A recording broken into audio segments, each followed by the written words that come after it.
What's happening, crypto fam? Happy Tuesday. Good morning and welcome back to Love for Crypto. I'm Scott. It's a pleasure to have you here. I appreciate you taking the time out to consume the content. Thank you. This morning I want to go over the Bank of England's proposal for programmable money. This is what I've been saying. This is what I've been trying to say to everyone. The basic living allowance for survival, for food, basic rent, utilities, is going to be around £1,000 a month, £200 to £250 a week. I've said it for years now. They're doing a trial soon in Wales, £213 per week. That money will evolve, make no mistake. When fiat money becomes CBDCs, they will be programming it. Do not be surprised if you see issued currencies that are programmed to be only spent on certain things, received by certain people. I.e., there'll be a certain kind of token you can spend on food. There'll be a certain kind of token you can spend on rent. There'll be a certain kind of token you can spend on electricity. And it will be dripped to you in percentages through CBDC and programmable money. So the Bank of England tells ministers to intervene on digital currency programming. Digital cash could be programmed to ensure it is only spent on essentials or goods which an employer or government deems to be sensible. This is communist, authoritarian, totalitarian, whatever fucking words you want to use. It is bullshit. We'll carry on. The Bank of England has called on ministers to decide whether a central bank... don't get me wrong. The money they're giving you, they're allowed to tell you how you're going to spend it. So that bit isn't bullshit. But thinking you can tell people how you can spend the money as a whole is bullshit. So they're going to decide whether the central bank digital currency could be programmable, should be programmable, ultimately giving the issuer control over how it is spent by the recipient. Tom Mutton, a director of the Bank of England, said during a conference on Monday that programming could become a key feature of any central bank digital currency in which the money would be programmed to be released only when something happened. He said you could introduce programmability. What happens if one of the participants in a transaction puts a restriction on the future use of the money? There could be some socially beneficial outcomes from that, preventing activity which is seen to be socially harmful in some way, but at the same time could be a restriction on people's freedoms. He warned that the government would be required to intervene and make the final decision. Mutton said this is a really delicate debate that needs to be had. It is not something we can settle ourselves. That's for the government to lead on. Well, is it not for the people to debate and decide? It's always a fucking government authoritarian. They decide, we comply. That's authoritarian. Fuck that bullshit. I ain't down for that. I'm down for democracy, mate, where we decide and they execute. Yeah? Not they decide and we fucking comply. Fuck that. A digital currency should make payments faster, cheaper and safer, but also opens up new technological possibilities, including programming, effectively allowing a party in a transaction, such as the state or an employer, to control how the money is spent by the recipient. One potential use could be control over benefit payments. Chief Executive of the Global Blockchain Business Council, she compared a programmed digital currency to the US system of paying benefits in vouchers, as it could have a similar goal of restricting the recipient to buying only essentials such as food with the money. Earlier this month, Sir John Cunliffe, a deputy governor at the bank, said digital currencies could be programmed for commercial or social purposes, even down to the way children spend pocket money. Try and tell my kid how to spend his money, mate. I'll slice your throat. So I ain't got kids, if anyone's wondering, because I'll chop your fucking head off, mate. If you fuck with my babies when I've had them, I'll fucking kill you. I'm not joking. I'll end your life like that. That's why I won't have kids. I'm not ready. The world's not ready for me as a parent yet, because I'll fucking kill you.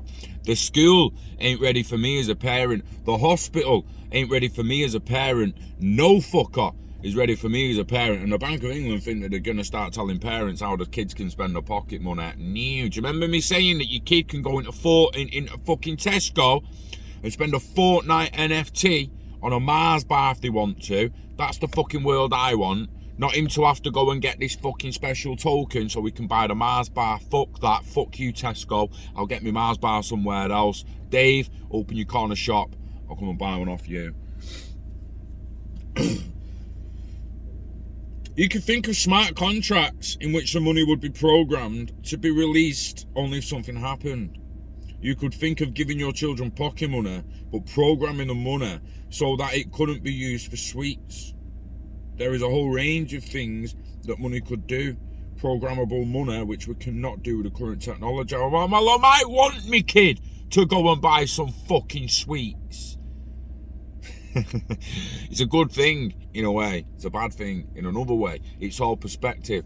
I'm just delivering information and a little bit of my opinion. Don't shoot, man. An HM Treasury spokesman said programmability is a potential future for a central bank digital currency, or a CBDC. The task force is coordinating the exploration of a potential CBDC, and no decisions have been taken on whether to introduce a CBDC in the UK or its design. Yes, they have. They're going to introduce a CBDC down the fucking line. Trust. The decision's been fucking made.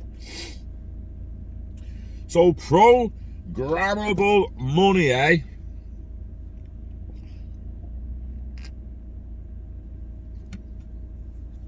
As long as, here's one, as long as it's only benefits. Now, we shown Matt Harley, I can't remember, the smartest house in the world, running on Ethereum blockchain with his own token and that he's giving his kids for pocket money, gives them credits. Programming money that way for your kids it's great, and they can do certain jobs to get a certain kind of token. So if he wants the sweets token, maybe he has to do the worst chore. Yeah? If he wants to buy some technology, maybe he has to do certain kinds of chores and prove that they're going to take care and respect the piece of technology you're going to buy them. In that way, it's quite good. But 100% of your wages from your employer needs to just be 100% GBP. CBDC GBP spendable anywhere. It's your fucking wages. It's when it's okay for them to tell you how you're spending the grand a month. From the universal living allowance, you will be told how you can spend that. Excuse me, I'm tired. You'll be told how you can spend that. How much of it are people going to be able to spend on drugs? Because at the moment, I'd imagine most people on benefits are spending about half to 75% of it on drugs, and then the rest is on food and shit. Don't forget the rent's paid. These people just get the rent paid off the government. I'm talking about the money they're actually sent that's supposed to be for food and electric and shit. I know people that will smoke weed in the dark. They'd rather buy the weed than buy the electric. So it's a weird one. What we need to do is just make sure you're investing in it at a value, and you're not gonna want or be asked what's happening with the basic living allowance. And I'm telling you now, they will fearmonger with this. Certain people will fearmonger with this. They'll be like, oh, programmable money in the future, they're gonna tell you how you can spend your money. Oh, excuse me. Saw a couple of my reactions in there. You instantly go, fuck that. It's fucking bang. It's bullshit. That's fucking authoritarian bullshit, and I'm not standing for it. But then when you little step back and you think, well, no, hang on a minute, you're right with your wages, obviously. That it would be bullshit. They can't tell you how to spend your wages, and if they do, we war. We go to war. We go to fucking war, mate. I will support a civil war when they start telling people what they can and can't spend their wages on. Be on laws.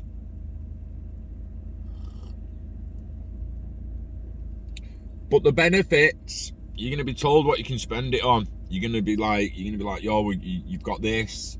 You got this amount of money. There's $1,000 in a month. You got 200 for rent. You got 200 for food. Or you got 300 for rent. You got 200 for food. Probably this day and age, mate, you need fucking 400 for rent, don't you? The bare fucking minimum. You'll have 400 for rent, 200 for food. Fucking and then about 50 quid left for yourself to go and buy your drugs. Shit.